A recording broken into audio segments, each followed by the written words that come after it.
যদি পরিবর্তন হতে না চাই, আমি যদি নিজেকে পাল্টাতে না চাই, আল্লাহ আমাকে পরিবর্তন করবেন না। কোনো জাতি, কোনো ব্যক্তি, যে কেউ হোক না কেন, সে যদি না চায় যে আমি পাক্কা নামাজি হব, আল্লাহ বলছে আমি পরিবর্তন করবো না। সে যদি না চায় যে আমি নবী সাল্লাল্লাহু আলাইহি সাল্লামকে সবচেয়ে বেশি মহব্বত করব, আল্লাহকে সবচেয়ে বেশি মহব্বত করব, আমার অন্তরে সবচেয়ে বেশি আল্লাহর মহব্বত থাকবে, নবীর মহব্বত থাকবে, যদি সে চায়, তাহলে আল্লাহ রাব্বুল আলামিন তাকে দেবেন, না দেবেন না, যেই হোক না কেন, যে ব্যক্তি হোক না কেন। আপনারা সবাই নাম শুনেছেন আবু তালেব। কে ছিলেন? নবী সাল্লাল্লাহু আলাইহি সাল্লামের নিজের চাচা।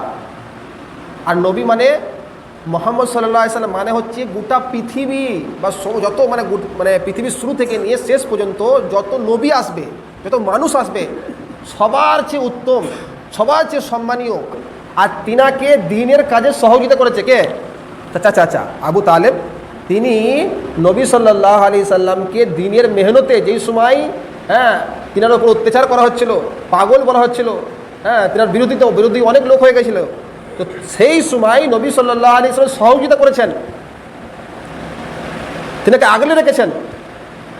তো সেই চাচা যখন মারা যায়, ভালো করে বোঝেন, চাচা যখন মারা যায়, তখন একদিকে সবচেয়ে বড় কাফের আবু জেহেল তার দল, আর একদিকে আল্লাহর নবী সাল্লাল্লাহু আলাইহি সাল্লাম সবচাইতে প্রিয় আল্লাহর বান্দা, সবচাইতে সম্মানীয় বান্দা, নবীদের সর্দার তিনি আছেন।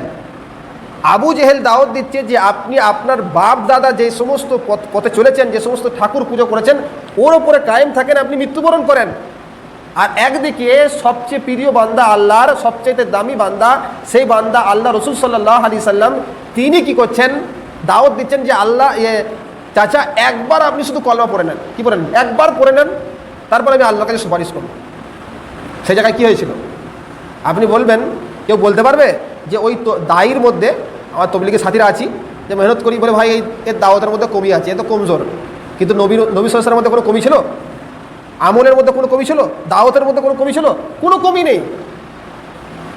কিন্তু তিনি দাওয়াত দিচ্ছেন, আরেকদিকে কাফির দাওয়াত দিচ্ছে, সবচেয়ে বড় কাফির। সেই সময় দাওয়াত কার কবুল করেছিল? আবু জেহেলের দাওয়াত কবুল করেছিল, এবং তিনি ঈমান হারা হয়ে মরেছেন। যে নবীকে সহযোগিতা করেছেন, আমরা তো কিছুই করতে পারি নবীর জন্যে, কিন্তু যে নবীকে সহযোগিতা করেছেন সে কি হলো? ঈমান হারা হয়ে মরেছে। শুধুমাত্র কেন? একটাই কারণ, অন্য কোনো কারণ নেই, যে তিনি অন্তর থেকে চাননি যে আমি ঈমানদার হই, এটা কারণ, অন্য কোনো কারণ নেই। দায়ও মজবুত, দাওয়াতও মজবুত, আমলও মজবুত, সব কিছু মজবুত, দাওয়াত দিচ্ছেন, তেনার দাওয়াত কবুল হয়নি শুধুমাত্র একটাই কারণ, তিনি চাননি যে আমি কি হই, আমি ঈমানওয়ালা হয়ে মরি, তিনি চাননি। সেরকম আল্লাহ রাব্বুল আলামিন বললেন, আপনি যদি না চান যে আমি পরিবর্তন হব, এই যদি না চান, আল্লাহ আপনাকে কখনোই পরিবর্তন করবে না। আরে আল্লাহর কাছে তো চুটকির ব্যাপার।